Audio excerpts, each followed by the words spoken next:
c'est comment, maman? Voilà. Oui.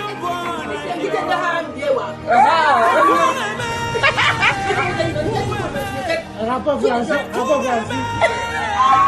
Rapport français, ne t'aide pas.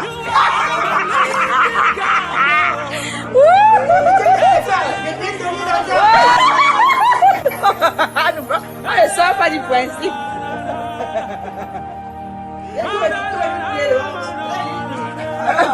Non. C'est une blanche. C'est une blanche. C'est une blanche déjà. On dit que je suis une blanche. Voilà. Oh, c'est fini. Tu as fini avec le français. Non,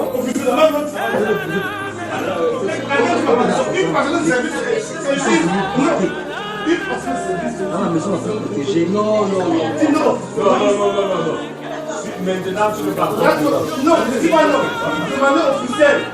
Demandez officiel. Je n'ai plus besoin de ce même pas pour menacer. J'appelle cette même personne qui me menace. C'est pas pour. Je peux le foutre. Pour mon gars, je vais la bouche. Je n'ai pas tout ce que je fais.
Merci pour les enfants que tu peux donner aujourd'hui.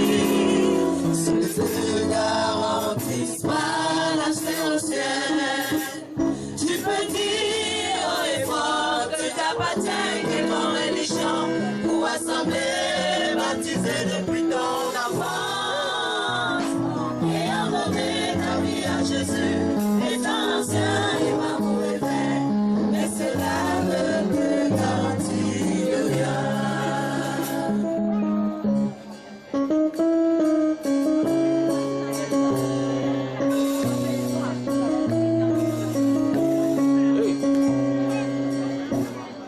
La vie ou le feu, la vie ou le feu,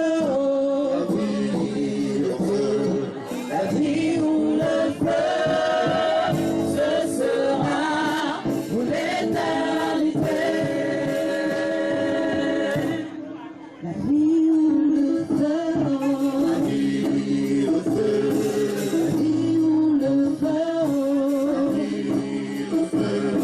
La vie ou le feu, ce sera pour l'éternité. Car cela ne dépend pas de ce que tu veux ou d'une décision personnelle, car le Père, il sait ce qu'il veut. Seulement où il avait prévu que ton âme ira pour l'éternité. Et ce sera soit la vie ou le feu. Tu peux encore et âme être élève de tout ton être, t'adonner dans sa chemin, tu lui apprendras la vie ou le feu. La vie ou le feu. La vie ou le feu. La vie ou le feu. Ce sera pour l'éternité. Et nous sommes venus partager ce moment de douleur avec la famille et tout son environnement lorsqu'elle était encore là. Et comme Dieu est le seul qui peut véritablement consoler, la famille permet que nous puissions dire la parole de Dieu en ce moment. C'est pour cela que nous allons prendre quelques minutes pour cela. De Dieu, lire la Bible. Il est vrai que lorsque nous parlons de la Bible comme la parole de Dieu, peut-être tu n'es pas d'accord, peut-être certains ne sont pas d'accord.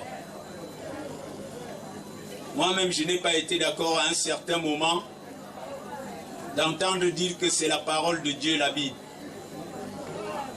Je n'ai pas été d'accord pendant longtemps. Et même quand je me suis résolu à admettre qu'elle est la parole de Dieu, je ne pouvais pas le démontrer. J'ai été pasteur pendant près de 15 ans, disant que la Bible est la parole de Dieu, mais ne pouvant pas le démontrer, jusqu'au jour où je suis arrivé dans cette communauté et on m'a fait asseoir pour me faire écouter un séminaire biblique où une démonstration a été faite sur la véracité de la Bible comme la parole de Dieu. Je dis démonstration avec tout ce que cela implique comme preuve. Preuves physiques, preuves scientifiques, multiples preuves qui ont fait asseoir ma conviction que la Bible est la parole de Dieu et cette conviction est devenue inébranlable. Donc si tu es encore là où j'étais, dans des interrogations au sujet de la Bible, je peux t'inviter à écouter ce séminaire que j'ai écouté sans aucun engagement.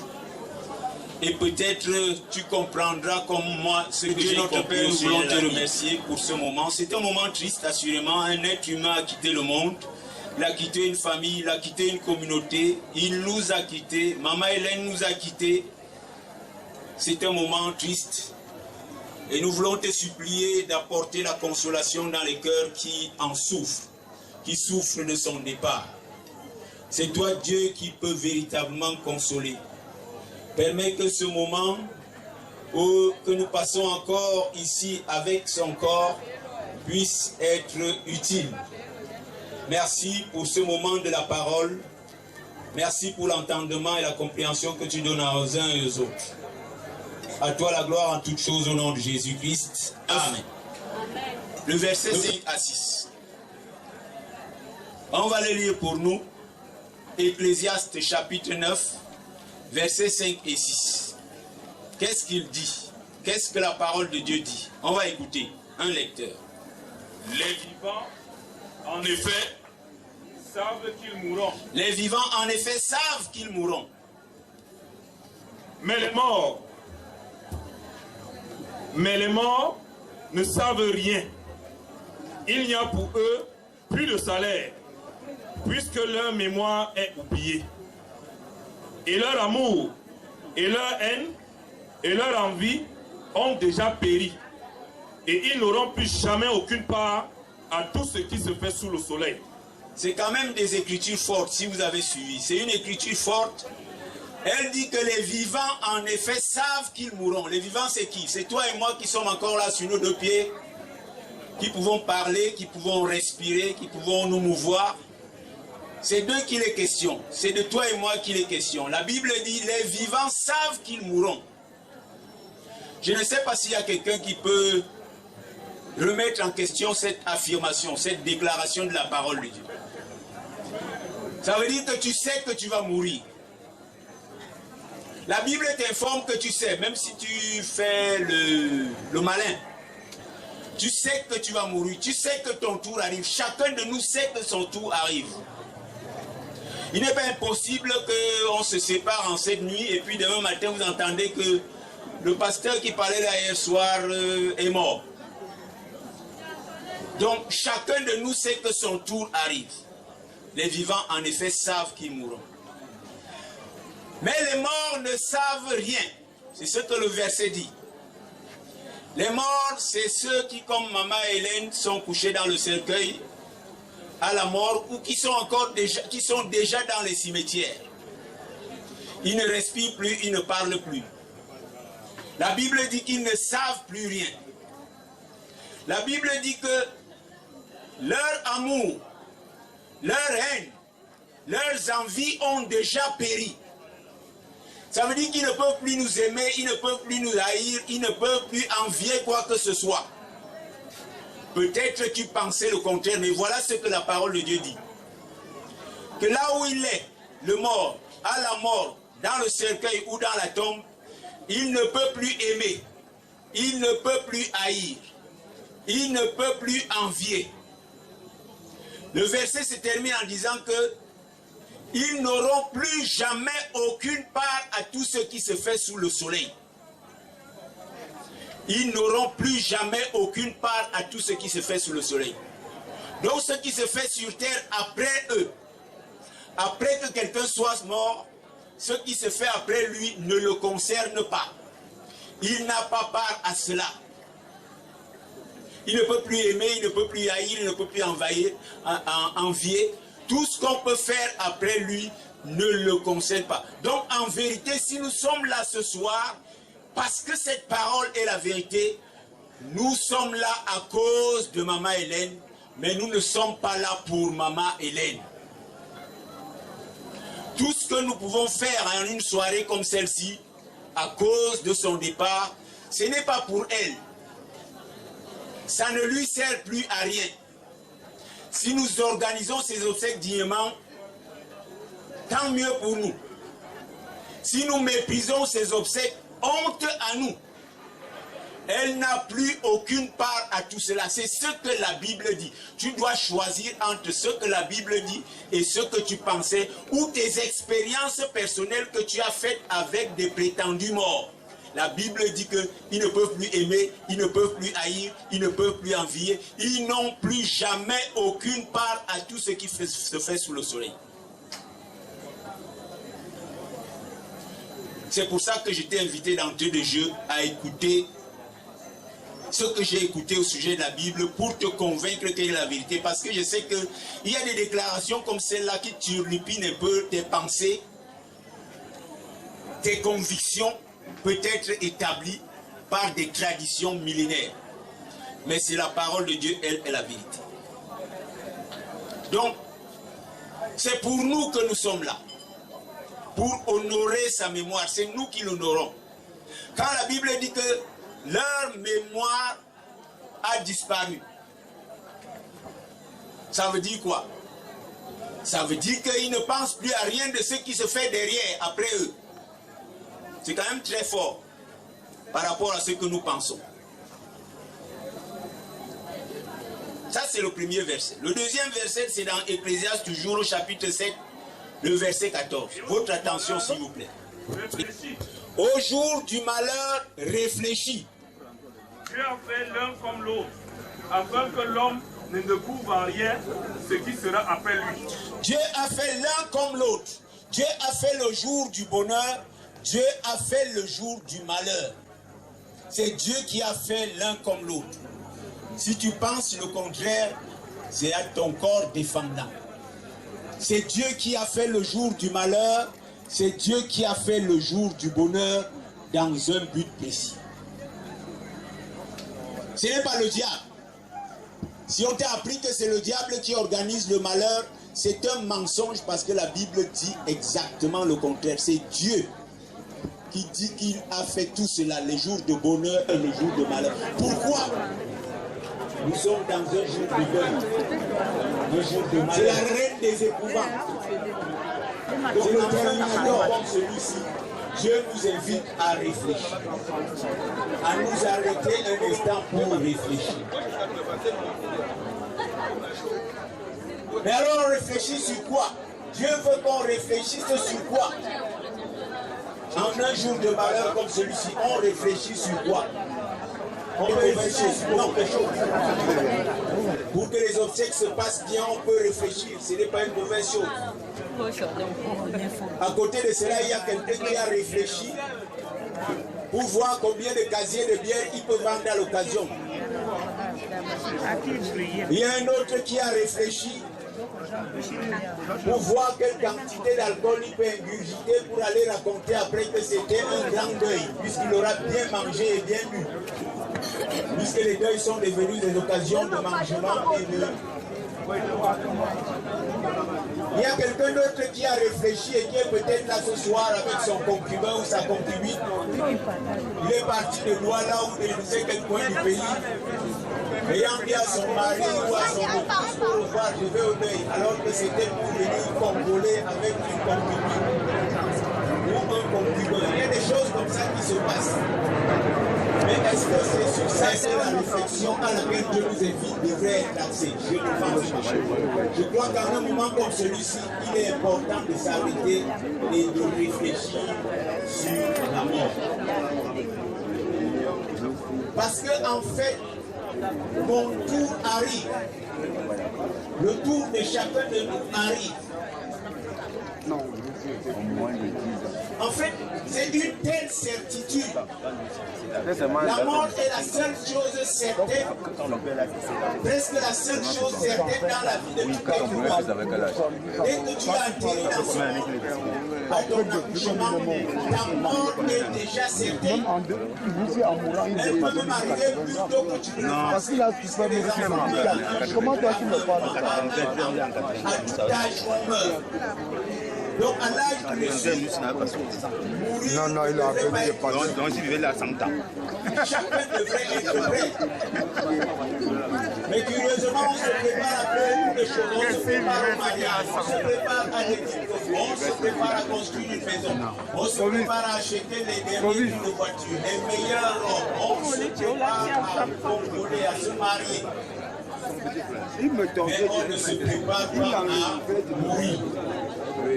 Alors que le mariage pour lequel on se prépare peut ne pas venir.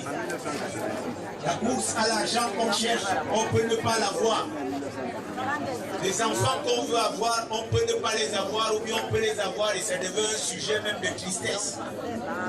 La seule chose certaine dans la vie de tout être humain, c'est l'arrivée de la mort. De ton jour de mort.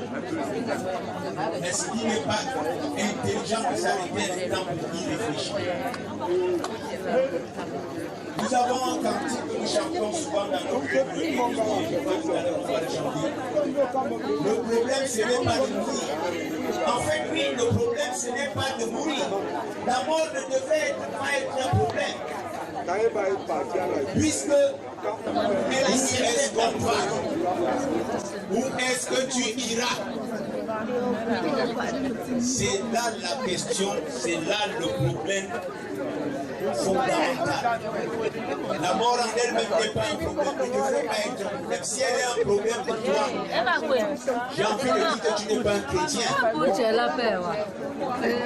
Parce que le parti du christianisme, si on peut l'appeler chrétien, je te pose la question, tu ne sais pas. Si tu ne sais pas où tu pars. On va après la mort, on s'arrête là. Deux destinations après la mort. Non, pourquoi destination? Parce que la mort, la vie sur terre est un voyage, un pèlerinage.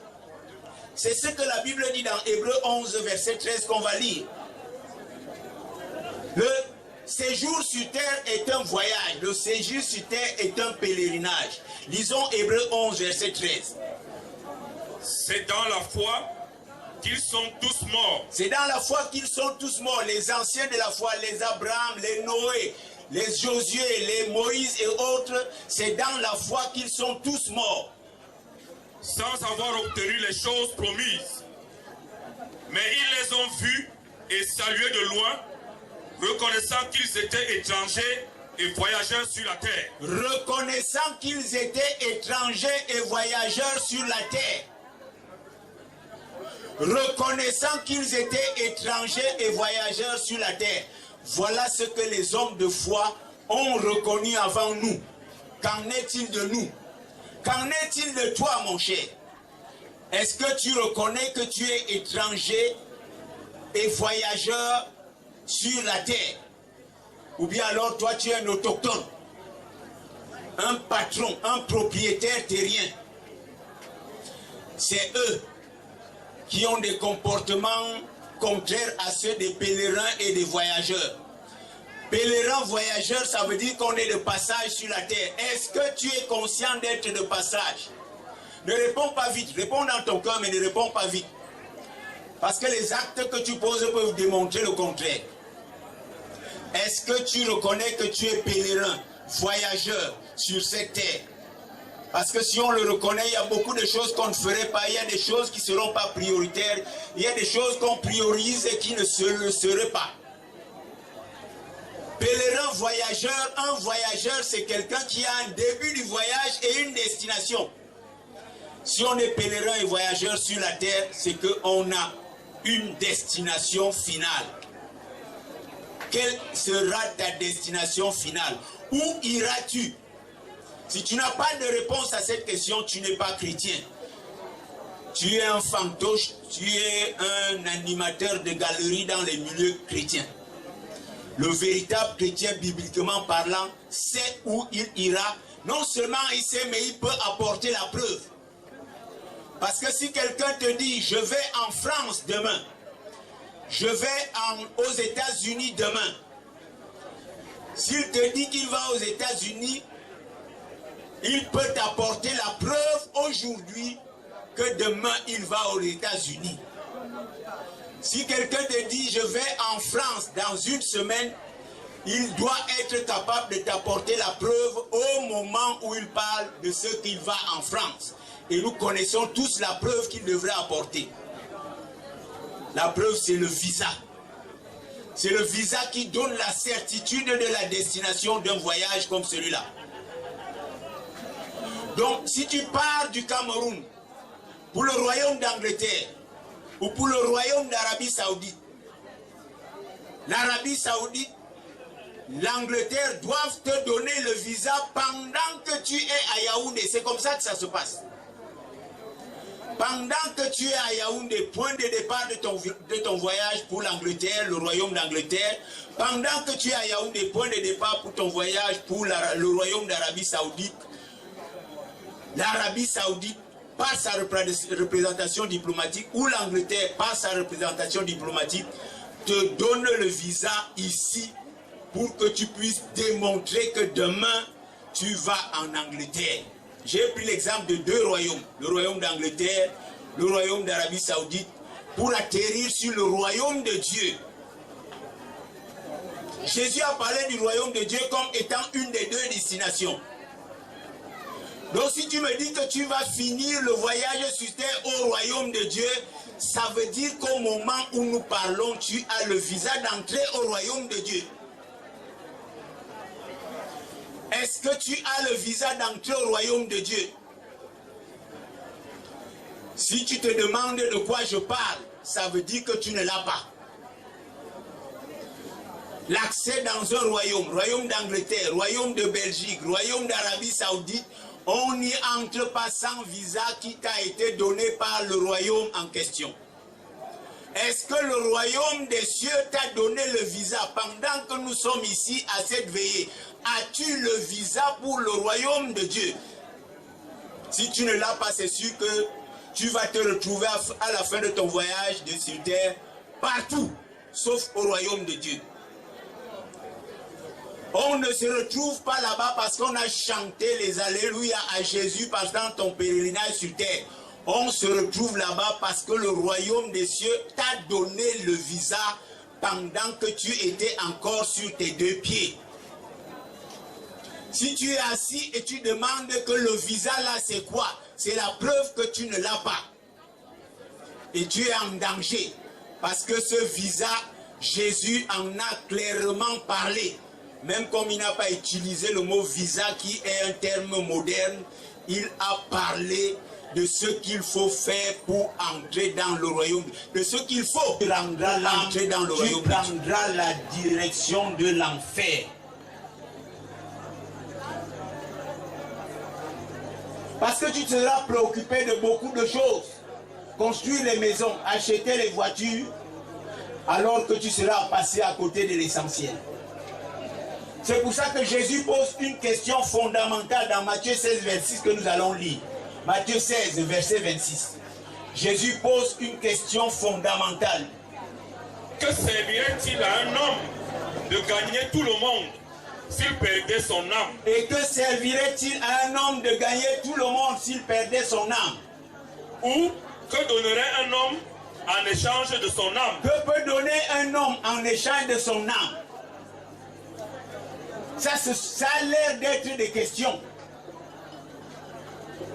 Que servirait-il à un homme de gagner le monde entier s'il perdait son âme? Il y a un point d'interrogation dans ta Bible. Ça donne l'impression d'être une question, mais ce n'est pas une question. C'est le genre de question qui a la réponse en elle. En fait, Jésus n'attend pas de réponse de toi, parce que la réponse est évidente. La réponse est que ça ne sert à rien à un homme de gagner le monde entier s'il perdait son âme. Que donnerait un homme en échange de son âme? Jésus n'attend pas de réponse pour toi. C'est une manière pour lui de dire que ton âme est la chose la plus importante de l'univers. Mais tu passes le temps dans les courses pour gagner l'argent. Ce n'est pas mauvais. Acheter les maisons, conquérir les femmes, conquérir les hommes, avoir les plus beaux mariages, les palaces les plus précieux.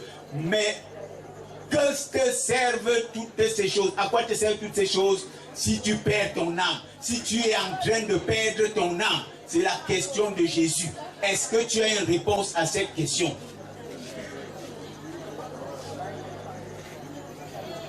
Jésus dit que l'âme est ce qu'il y a de plus important dans la vie d'un être humain. Est-ce que tu t'es préoccupé même de savoir ce que c'est que l'âme? L'âme là c'est quoi? L'âme c'est quoi? Réponds. L'âme c'est quoi? Je crains que tu n'aies pas de réponse. Et que ce soit la preuve que tu es entièrement à côté de la plaque et que tu es en route pour l'enfer sans le savoir. Parce que si tu ne sais pas ce que l'âme, c'est la preuve que tu ne t'en es jamais préoccupé. Donc, dans le séminaire que j'ai écouté dans cette communauté, lorsque j'ai atterri, on m'a expliqué là où tu es assis. Donc, si tu veux écouter, tu pourrais écouter. Parce que c'est important pour un chrétien de savoir ce que c'est que l'âme. Parce que l'âme est ce qui a de donner une expérience. Mais briller là où tu es assis. Si tu te pinces toi-même avec tes deux doigts, ton pouce et un autre doigt. Si on te pince, ou si tu te pinces toi-même, avec les deux doigts seulement, ou bien avec une tenaille, ou bien avec une aiguille, si on te pince, tu ressens quoi? Je sens mal. Il n'y a pas une deuxième réponse, tu ressens la douleur.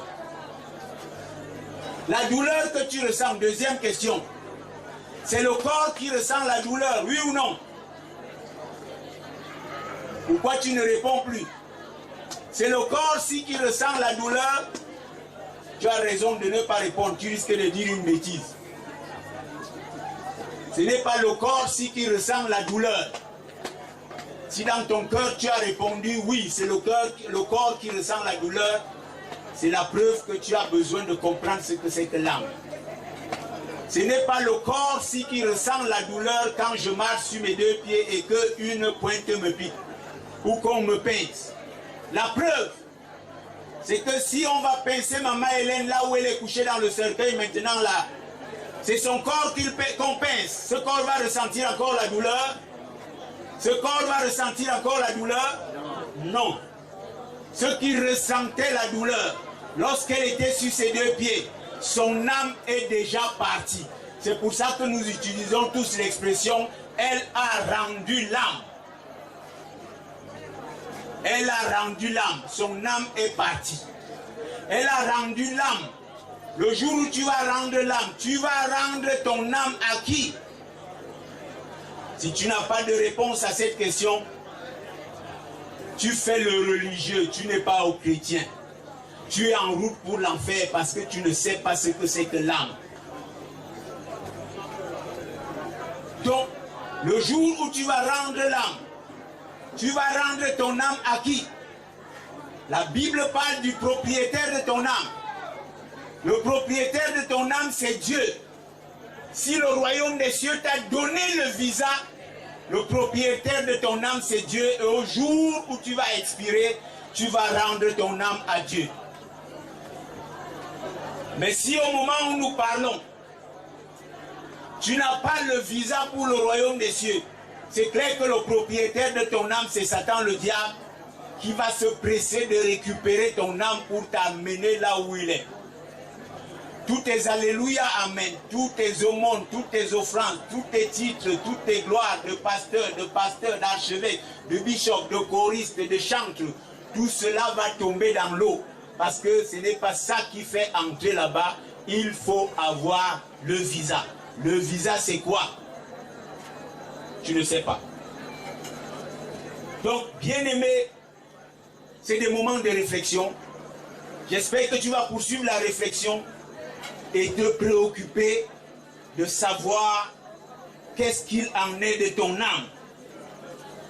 1 Pierre 2, verset 25. Que quelqu'un lise pour nous. 1 Pierre 2, Vous verset étiez comme des brebis errantes. Mais maintenant, vous êtes retournés vers le pasteur et le gardien de vos âmes.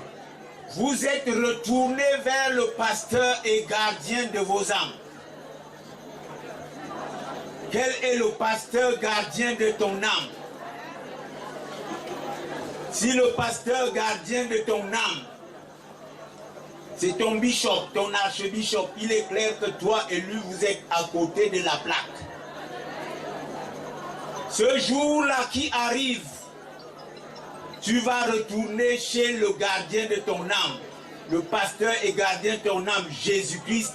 Tu vas retourner vers lui si tu as reçu le visa avant de rendre l'âme. Bien-aimé, c'est quand même quelque chose de préoccupant. Ce n'est pas une affaire de religion. Ce jour-là, il ne va pas te demander si tu étais catholique, protestant, baptiste, anabaptiste, chakricien, musulman, ça là, ça n'a pas de place.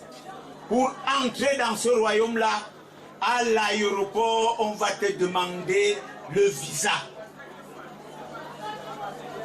Il faudrait que le visa t'ait été délivré par le royaume des cieux bien longtemps à l'avance. Bien-aimés, dans notre communauté, nous prenons le temps d'expliquer ces choses parce que nous les jugeons fondamentales. La course à l'argent, rechercher l'argent, l'argent c'est une bonne chose. Toutes les autres choses que le monde peut nous donner peuvent être des bonnes choses. Mais si on passe à côté de l'essentiel, qui est de connaître la position de son âme, parce qu'on pense que ce dernier jour-là, on va lire des messes. J'assistais à un enterrement dernièrement dans une peuplade Ewondo. Et puis le prêtre est là et on chante, on entonne Mimbe miyabano, mimbe ya paradis, Christus man zambi men azunyi nongo. Voilà ce qu'on chante ici sur terre. On pense parce qu'on a chanté cela, alors que quelqu'un a déjà rendu l'âme et il est déjà parti, on est en train de donner l'ordre à Dieu d'ouvrir les portes. Ce n'est pas comme ça que ça se passe. Il est important que tu te préoccupes de ce que c'est que ton âme, que tu saches la direction que prendra ton âme avant qu'il ne soit trop tard. Le problème, ce n'est pas de mourir. Nous allons chanter ce cantique parce que j'ai terminé avec ce moment de réflexion auquel je vous invite. On va chanter que le problème, ce n'est pas de mourir avec la chorale. Merci pour votre attention.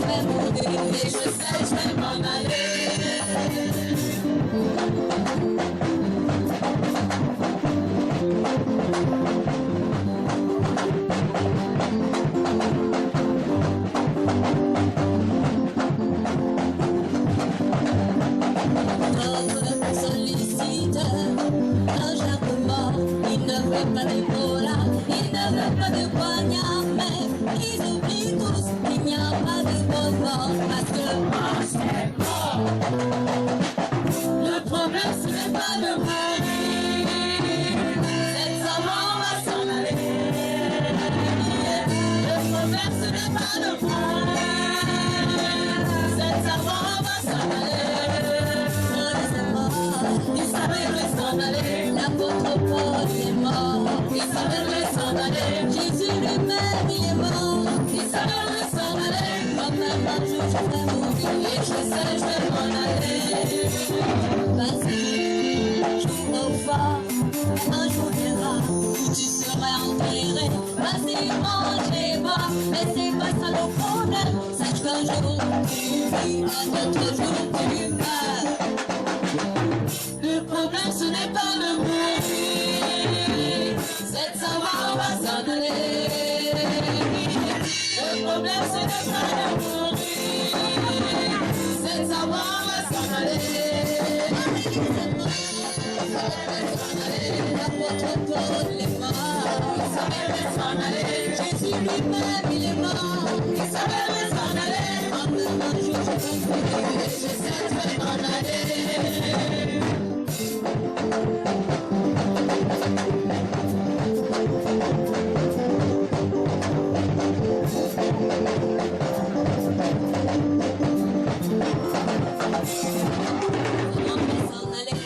Ce n'est pas être catholique, non. Ce n'est pas être protestant, non. Ce n'est pas être musulman, non. Ce n'est pas être révélé, ce n'est pas être de la life.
Alléluia. Alléluia. Vous avez écouté ce que le prédicateur a dit. Alléluia. Alléluia. La parole de Dieu dit, il est question de la mort.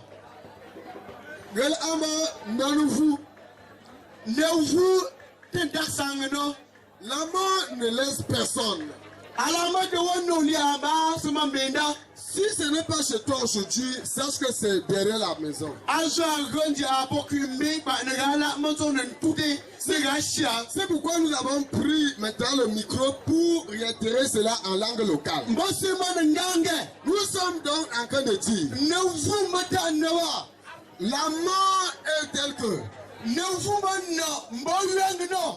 la mort c'est pour tout le monde. C'est où ils ont lu dans la parole de Dieu.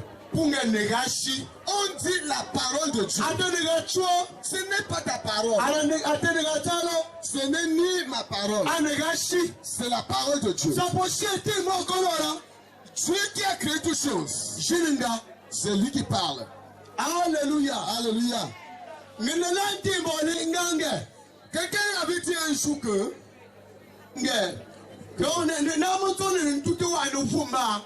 pour expliquer comment est-ce que c'est la mort. Est-ce que nous sommes ensemble? Il expliquait donc pour présenter aux êtres humains comment c'est que la mort. Il avait dit ceci. Qu'un homme avait son serviteur.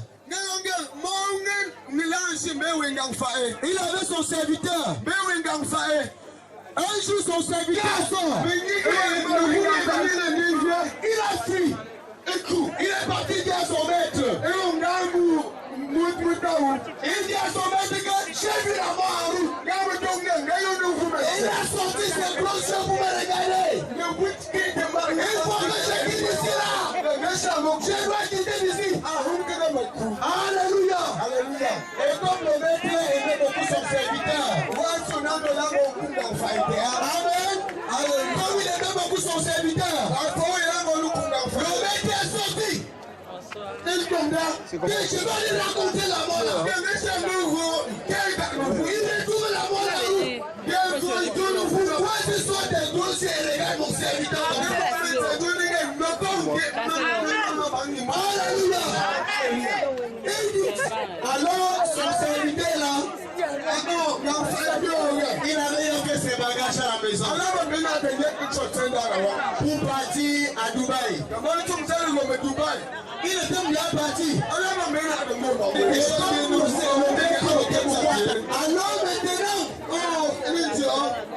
la mort lui dit donc que ne vous n'abîmez. Alléluia. La mort lui dit donc que ne vous n'abîmez. Il dit qu'il est parti. J'étais en train de les regarder. J'étais en train de les regarder.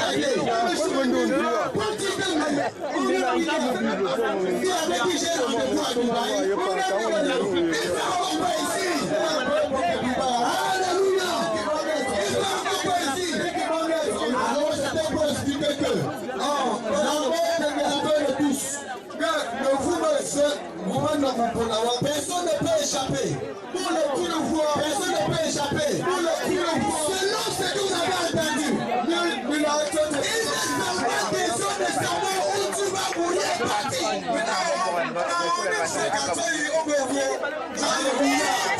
Parlons d'avec son créateur.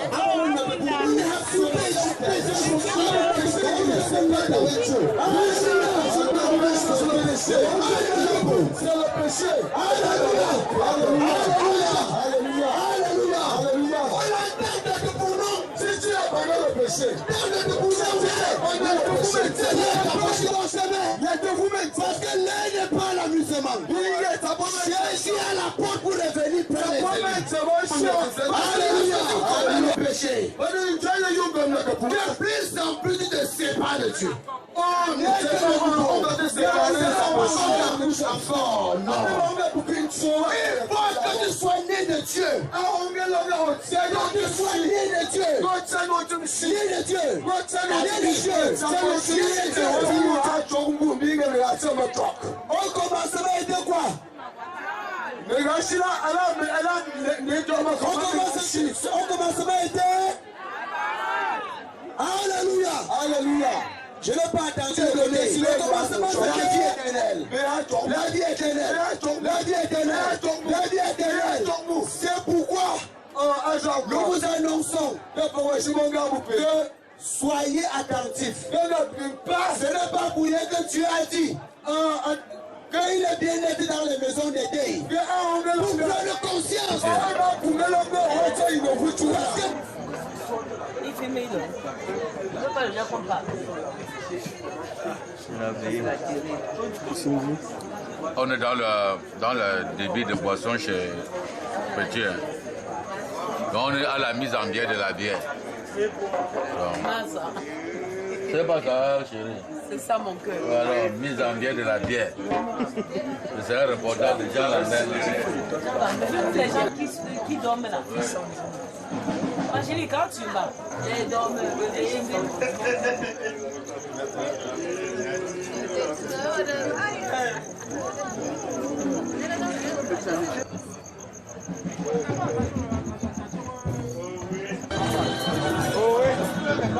Bonsoir la vie. La vie, la vie.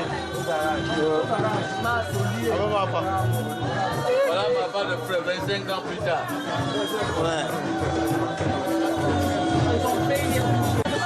Allez, viens, viens.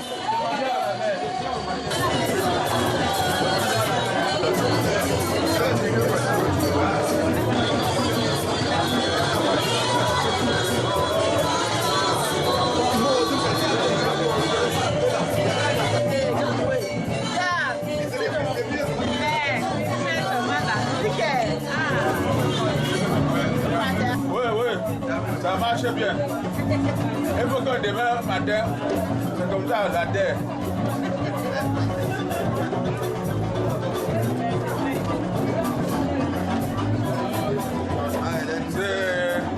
C'est ma femme ici, hein, qui est venue l'assister. J'attendais qu'elle est partie comme ça, elle s'est avancée seulement.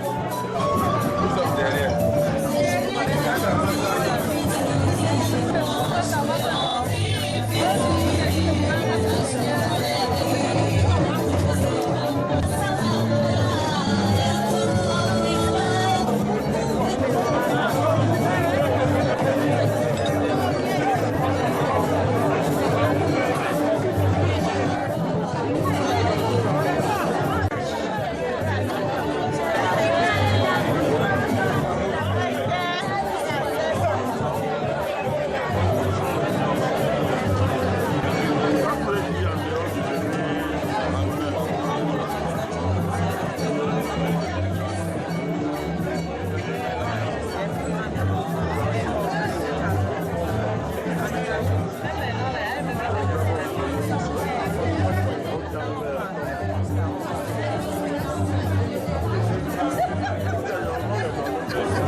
Nous connaissons vos choix.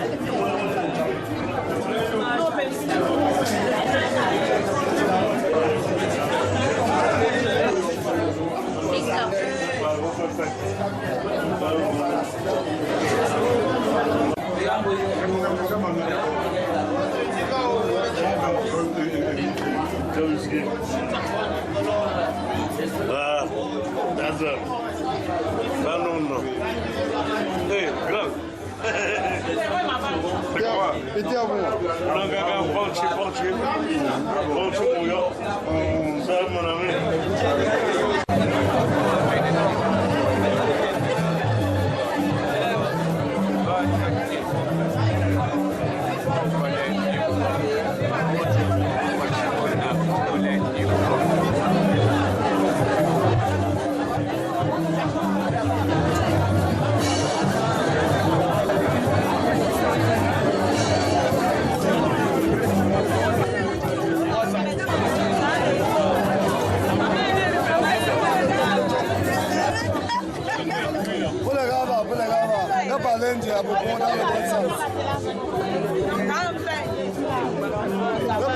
Dans le bon sens.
De manière prématurée. Est-ce que vous avez un petit mot à son endroit? C'est des choses à faire. Je sais pas. Merci. C'est notre gens c'est parce que même dans les pays là, ce sont les enfants qui ont fait tout ça. Mais ça se passe bien.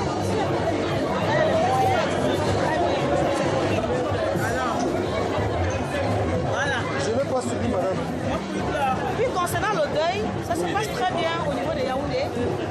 Notre copine Marinette, qui est la belle-fille, elle a quand même un peu, et tout se passe très bien, parce qu'elle a mis les moyens par rapport à sa belle-mère, elle les met tant. Et ça se passe très bien en famille, vous-même vous constatez. Merci.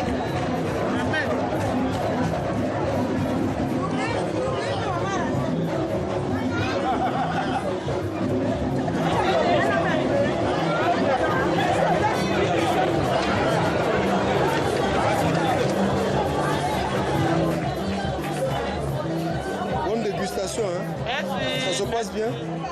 Ça va aller. Malgré la douleur interne, Ouais. ça va aller. Merci. peux pas, tu peux pas me passer. Non, tu vas être heureuse. Mais pourquoi est-ce que tu voudrais que je passe sans te faire un souvenir? Ça se passe bien? Ça se passe bien la vie? Par la grâce de Dieu, ça se passe bien. Dieu a fait grâce, il n'a pas plu. Ça va. Et puis ça va même aller.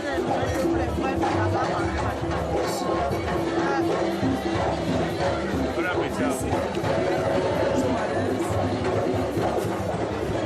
J'ai un petit mot à ajouter là.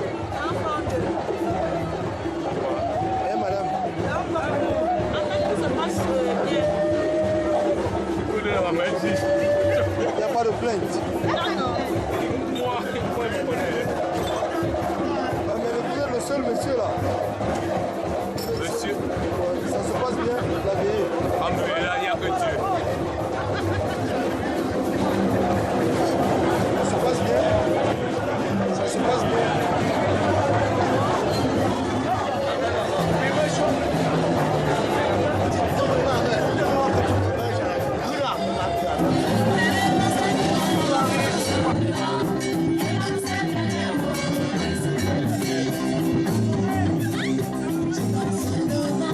Tu danses derrière,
Applaudissent pour eux-mêmes.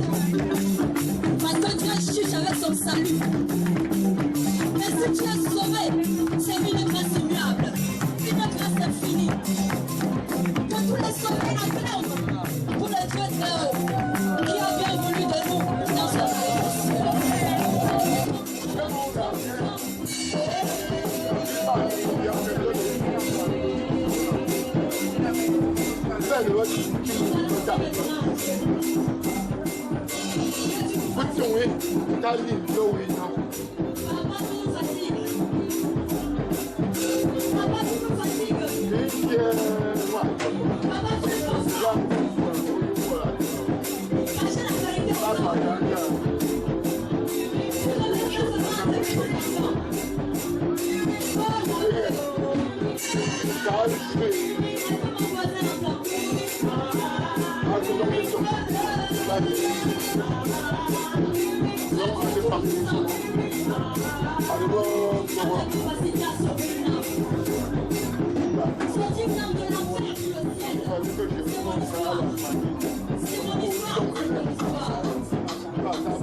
C'est la même position.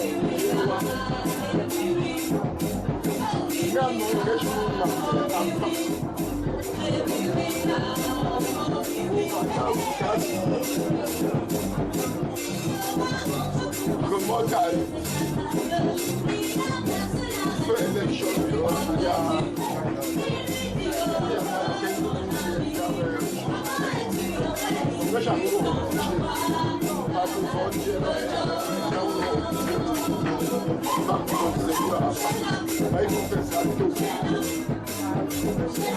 donc, vraiment, nous sommes heureux. Notre maison, que comme il finit comme le pays où on va donc il n'y a pas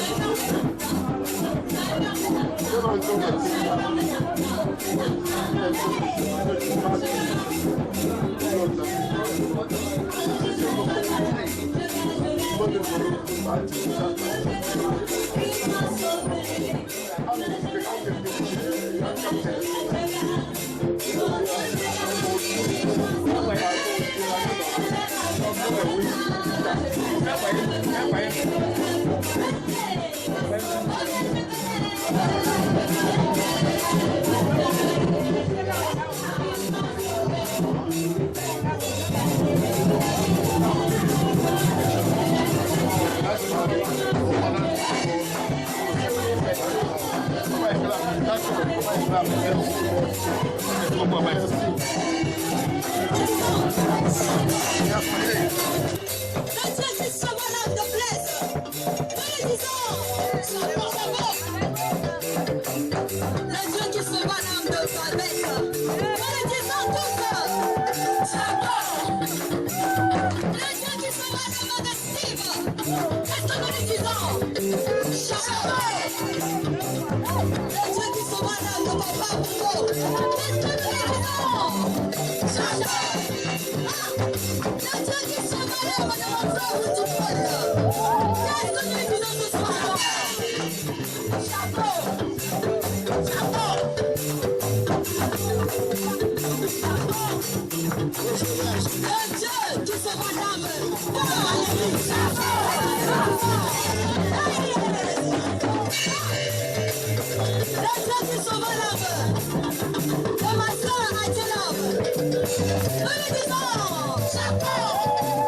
Et surtout les circonstances. La maman est partie, attaquée. Donc voilà, la mauvaise qui est l'hôpital. Il a porté même nous à voir, mais Dieu n'a pas voulu. Ça ne fait pas comme ça. Mais on accepte avec moi. Merci.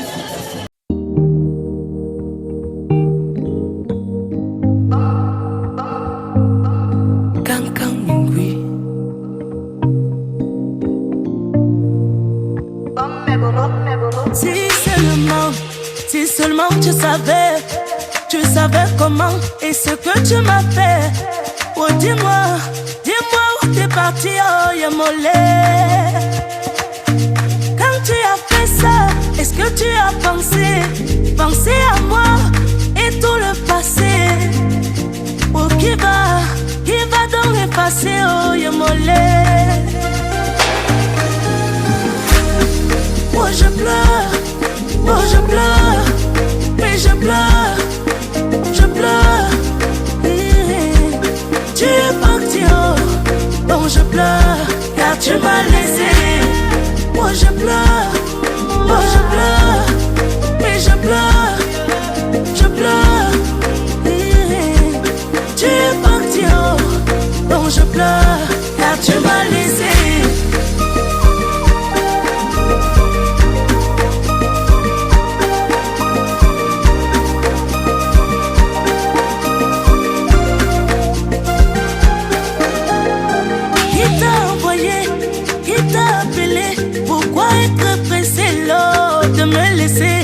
Qui t'a même chassé, pardon dis-moi, y'a mon son. Prends ton vide, moi je n'en veux pas. Où qui va combler, moi je ne sais pas. Donc on était ensemble, mais tu m'as caché, d'aller, je m'as fait ça. Oh je pleure, mais je pleure. Tu es parti, oh, donc je pleure, car tu m'as laissé. Oh je pleure, mais je pleure. Tu es parti, oh, donc je pleure, car tu m'as laissé.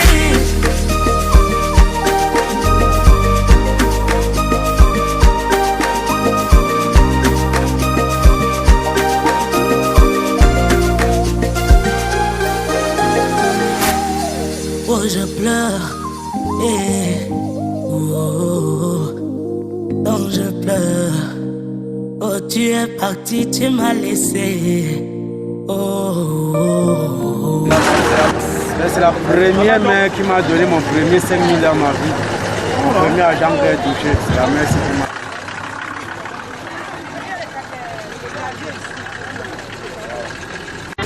Dommage.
de génération en génération, avant que les montagnes puissent naître et que tu puisses créer la terre et le monde.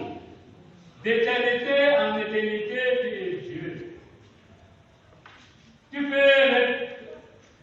peux rentrer les hommes dans la poussière et tu dis, fils de l'homme, retournez, caminant, sont à tes yeux comme les jours d'hier. Quand il n'est point, et comme une veille de la nuit, tu les emportes semblables à un songe qui, le matin, passe comme l'heure. Elle fleurit le matin et elle passe. On la coupe le soir et elle cesse.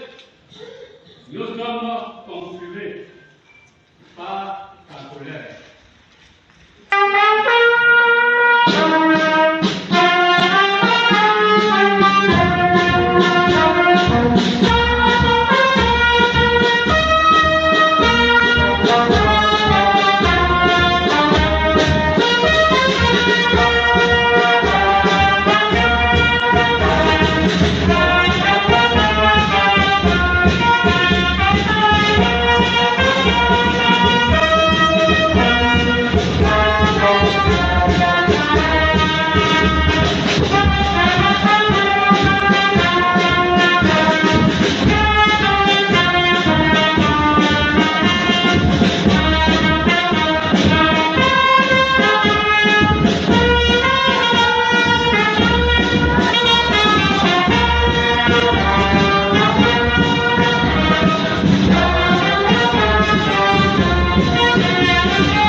Chers membres de la famille endeuillée, l'Église vous souhaite de sincères condoléances.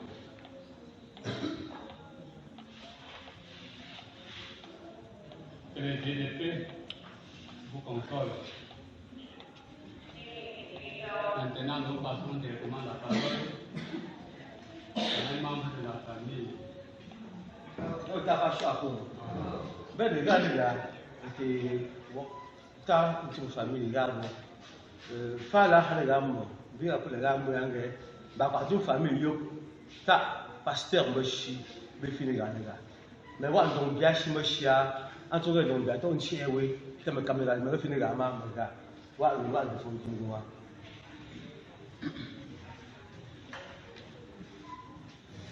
Ne pas à tout. De famille n'est à tout. On achète par le chichova. N'inquiétez ni à qui c'est dim même fondam. Pas m'da chose, yo m'da chose puis kunte. Bon pas zéro égal m'da chose. Moi je suis même pas gars à tour là qui chaud. Dans les amours pasteur. Dans les longs savonniers, il y a ici, pour qu'il y a beaucoup de temps. Merci. Non, par exemple, il n'y a pas de combat. Là, il n'y a pas de combat. Tout les gars, même d'abord, les gars, même les gars, les sexy. Vous les gars, chi, nous sommes comme les gars, nous sommes avant les gars, allez, cutie, là. Yuma wapa wame nungo honnêtement.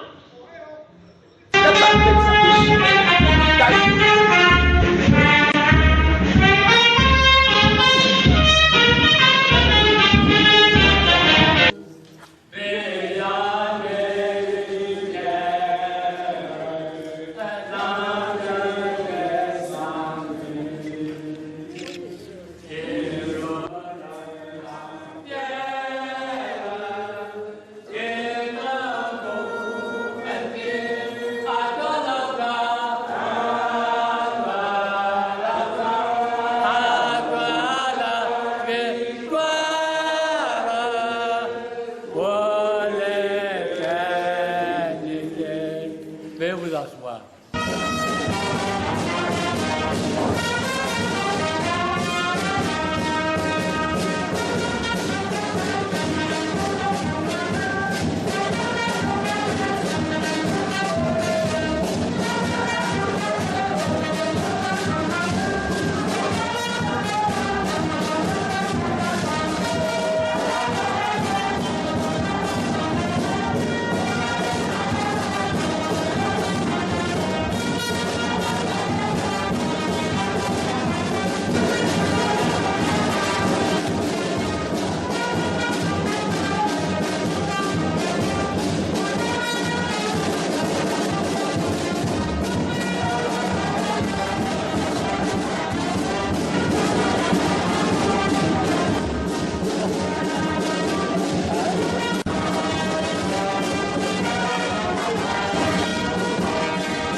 Ça vous met sur les yeux, là, on le voit.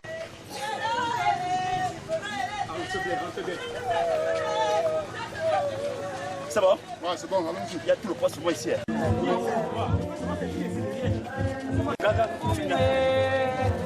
Ça va bien par là. Ça va? Doucement, doucement. Yo, yo, yo! Ça, c'est terrible. Ça, c'est la tête, non? Allons-y, allons-y, oh!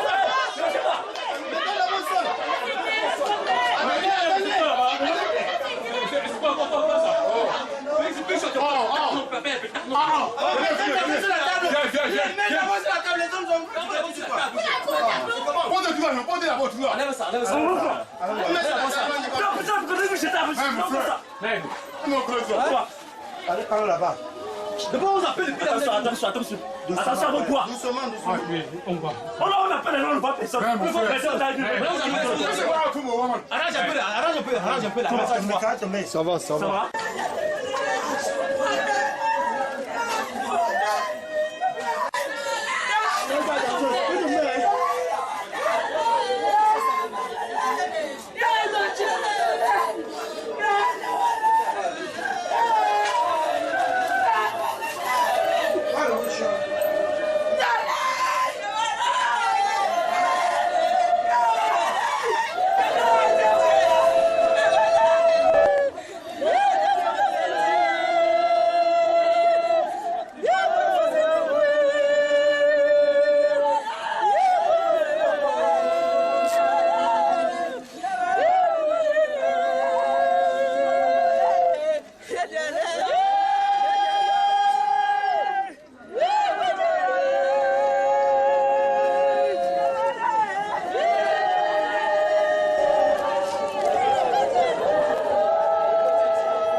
Que la grâce, la paix soit sur cette maison. Que la paix de Christ à laquelle nous sommes appelés règne dans vos cœurs. Amen. Dans la même position, adorons le Seigneur notre Dieu. Voici les cris de la détresse des hommes. La joie de notre cœur a cessé. La couronne de notre tête est tombée. C'est pourquoi notre cœur est dans la tristesse. Dieu a-t-il oublié d'avoir pitié? A-t-il retiré sa miséricorde? Sa bonté est-elle épuisée? L'Éternel parle, il dit, je connais les projets que j'ai faits pour vous, projets de paix et non de malheur. C'est moi qui vous console. Je vous consolerai comme une mère poule console son enfant. Et Jésus-Christ affirme, je vous laisse la paix, je vous donne la paix, je ne vous la donne pas comme le monde la donne. Que votre cœur ne se trouble point et ne s'alarme point. Croyez en Dieu, croyez aussi en moi. Amen. Veuillez vous asseoir.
Voici que notre chère maman, ta servante, la diacrète, maman,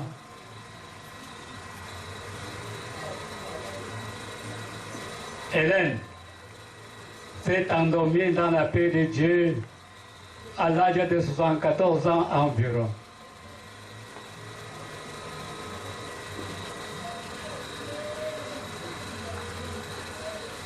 Seigneur,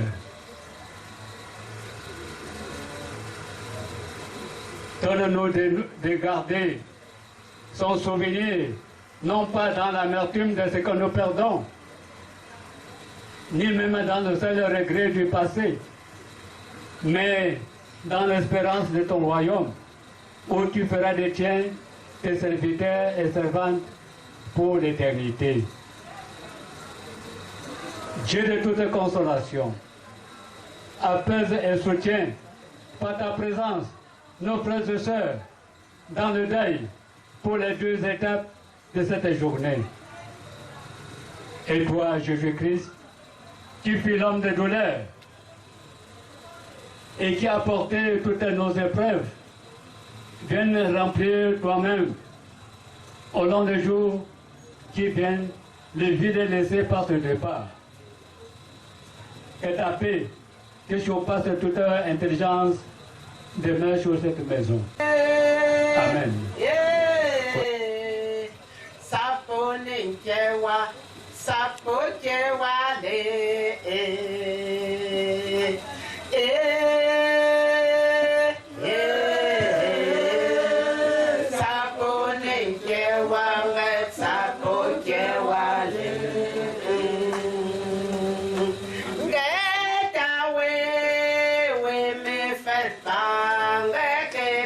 Chinky,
On va lire et méditer ensemble la parole de Dieu dans le livre de Daniel. Daniel 3, Daniel 12, 1 à 3. Daniel 12, 1 à 3. Nous allons prier d'abord avant de lire. Prions Dieu.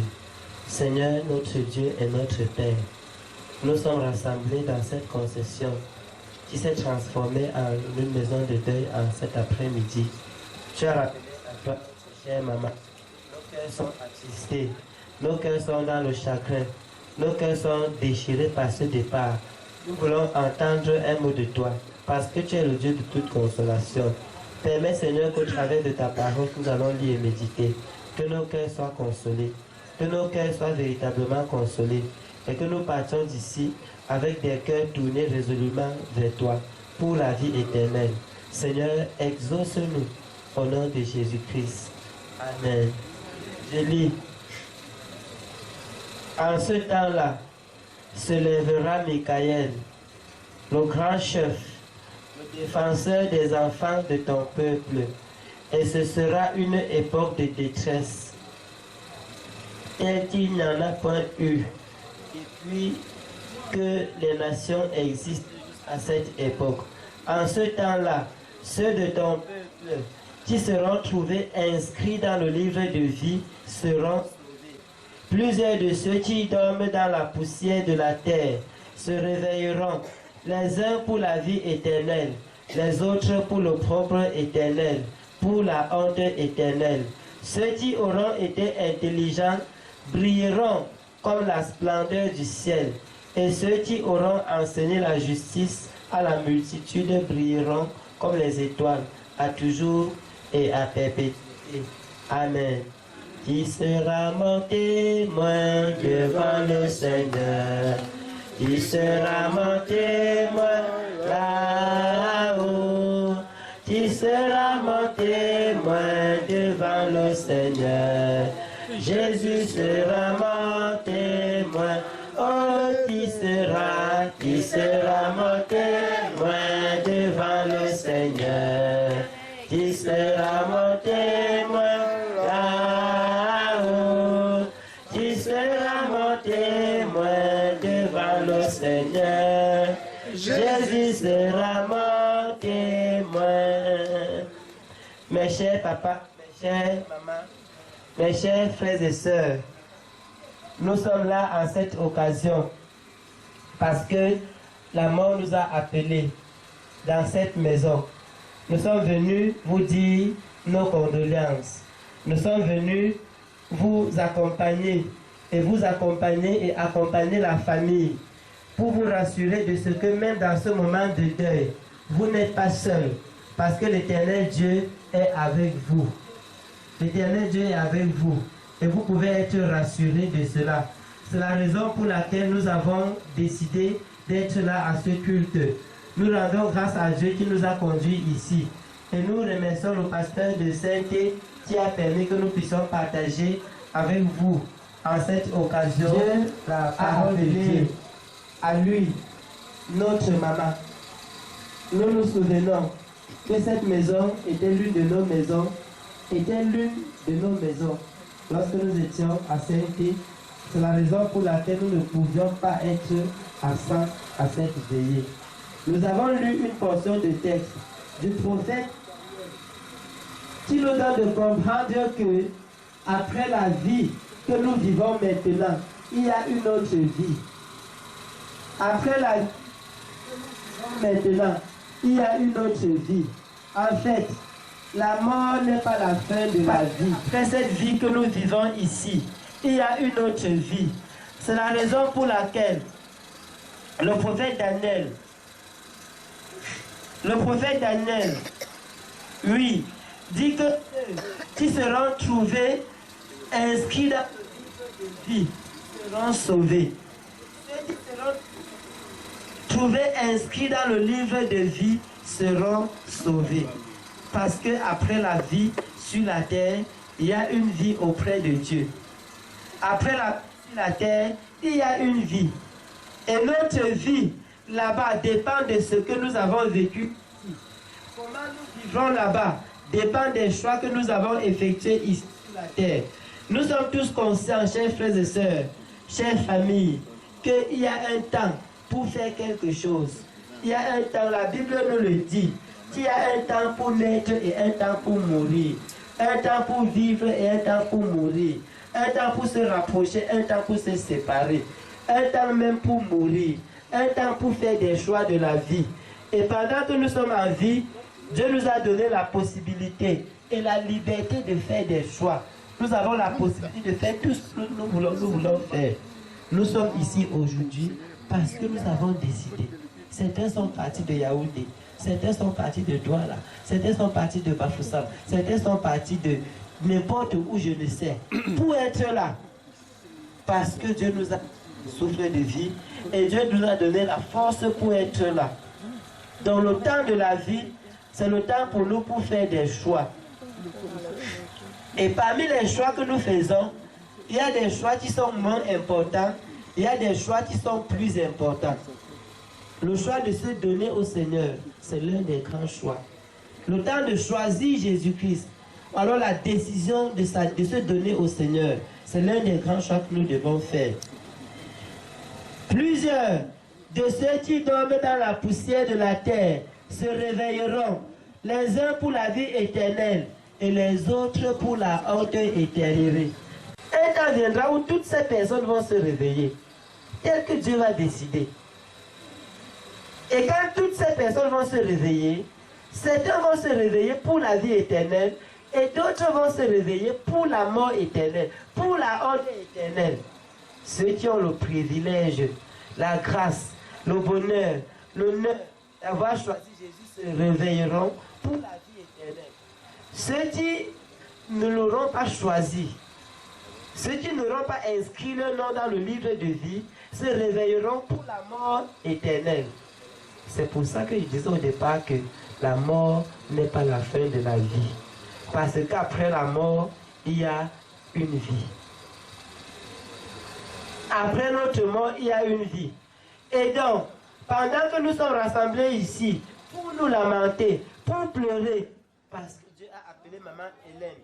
Nous sommes rassemblés ici pour nous lamenter et pour pleurer, parce que Dieu a appelé maman Hélène. C'est le temps pour nous de réfléchir.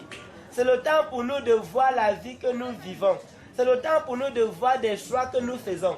Certaines personnes sur la terre travaillent pour la mort. Certaines personnes sur la terre travaillent pour la mort. Vous comprenez ce que je dis? Certaines personnes sur la terre travaillent pour la mort et d'autres personnes travaillent pour la vie. Ceux qui travaillent pour la mort, c'est ceux qui travaillent pour diviser. Avec leur bouche, ils racontent les choses. Avec leur bouche, ils divisent les foyers. Avec leur bouche, ils font les congossas. Avec leur bouche, ils détruisent les réunions. Avec leur bouche, ils font plein de choses. C'est ceux qui travaillent pour la mort. Avec leur bouche, ils peuvent mettre le feu dans toutes les familles de ce quartier. Avec leur bouche. Certaines personnes travaillent pour la mort. Ceux qui travaillent pour la mort n'auront que la mort après la mort. Voilà.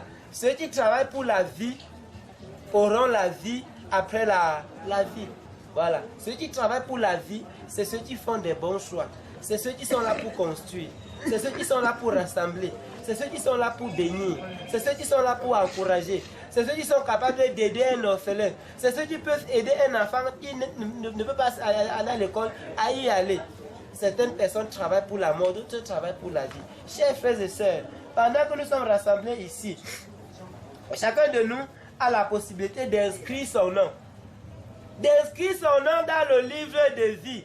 Parce qu'on n'inscrit pas son nom dans le livre de vie quand on est mort. Les morts ne peuvent pas aller inscrire leur nom dans le livre de vie. Aller s'inscrire le nom, aller inscrire son nom dans le livre de vie, c'est pour les vivants. C'est pour toi et moi. Nous pouvons décider aujourd'hui de nous tourner au Seigneur, d'abandonner la méchanceté, de confesser le Seigneur Jésus comme notre Sauveur. Alors nous inscrivons notre nom dans le livre de vie. Parce que quand tu seras mort, personne ne pourra inscrire ton nom là-bas. Nous sommes heureux. Pendant que nous pleurons, nous sommes heureux parce que nous croyons que maman Hélène a choisi la vie. Nous ne le croyons pas. Elle a choisi le chemin de la vie. Elle a choisi la vie pendant qu'elle était vivante. Elle a choisi la vie pendant qu'elle était vivante. Et chacun de nous peut choisir cette vie aujourd'hui. Si tu ne choisis pas la vie, après ta mort, on ne pourra rien faire. Après ta mort, même s'il y a 15 pasteurs, on ne pourra rien faire. Après ta mort, même si on fait des neuvaines, même si on fait des jeûnes, même si on fait des lavages, même si on fait n'importe quoi, ça ne changera rien. Parce que tu as déjà tourné le dos. Personne ne viendra inscrire ton nom à ta place. C'est toi-même qui vas inscrire ton nom. Et tu peux inscrire ton nom aujourd'hui parce que tu es vivant. Si tu meurs, tu ne peux plus rien faire. Quand tu vas mourir là, tu ne pourras plus rien faire. En tout cas, rassurez-vous, le jour où vous mourrez, vous êtes un cadavre. Nous sommes allés lever un corps à la morgue de Mbo. Aujourd'hui, on a attendu plus d'1 heure. Parce qu'on est venu avec un cercueil et la famille a dit que ce n'est pas le cercueil qu'ils ont acheté. Ils vont aller changer le cercueil. J'ai dit que mais on va changer un cercueil que demain on va mettre dans la terre. Ce n'est que pour enterrer, non. Ce n'est que pour nos yeux, n'est-ce pas? On va bien regarder, mais demain on va enterrer. Quel soit le cercueil de 10 000, c'est le cercueil. Quel soit le cercueil de 1 million, c'est le cercueil. On va enterrer. Il n'y a pas la différence sur ça. Parce que le cadavre, c'est le cadavre. Si tu es trop grand, le tu meurs, tu deviens, on dit seulement que le cadavre.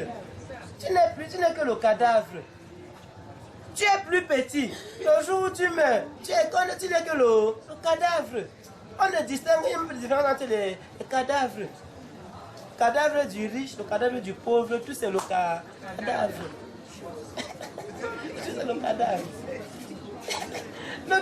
Il n'y a pas de différence. Il n'y a pas de différence. La différence se situe seulement entre si tu as choisi Jésus ou si tu n'as pas choisi Jésus. Si tu as choisi Jésus, tu as gagné. Si tu n'as pas choisi Jésus, tu as tout perdu. On ne fera plus rien.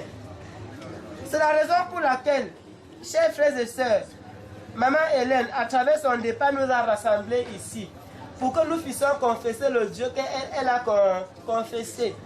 Lorsque j'ai regardé mon téléphone, j'ai trouvé une image où le 11 décembre 2022, le 11 décembre 2022, on baptisait un enfant et maman Hélène portait le bébé, elle était la marraine de ce bébé. J'ai la photo dans mon téléphone si je regarde. J'avais filmé, j'ai la photo dans mon téléphone. Quand il y avait les baptêmes, elle était toujours la marraine. Elle portait tous les bébés, on les baptisait. Toujours la marraine, on les baptisait. J'ai la photo dans mon téléphone ici. Donc, chaque fois que je regardais cette photo, je me souviens de son engagement. Je me souviens de son engagement. Je me souviens de son engagement. Et un pasteur qui a travaillé à Saint-Thé avant moi, qui n'est que Mathieu, est venu, on s'est vu dernièrement, il me disait que Maëlène, un jour, a préparé un bon tarot, elle est venue lui donner la parole, parce que prends le tarot si tu manges. Elle a demandé que maman, il y a quoi, tu as un problème?